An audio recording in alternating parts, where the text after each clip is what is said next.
goodness. Yeah. Yeah, it's It will be. The fact that you're asking me, I know it's not on it, and I read it. This is one of those I've been waiting for it to come to fruition. So that goes in there. yeah. The other wrench is here. Okay. Gotcha. And you see there's this little, Yep. It's a big version of the milling Yep. machine. you see how I pulled it together? Mm-hmm. And then that means it probably gets clean. And you can pull that out.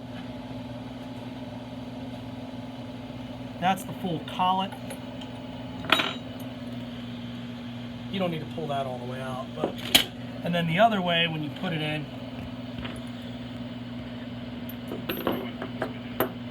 So this is a quarter. I'm gonna clean that while I'm at it. So you want to use the half. Yep. Oh, so you have to change the collet also. Yes, you have to change the collet. Okay. I put this in here, that falls out.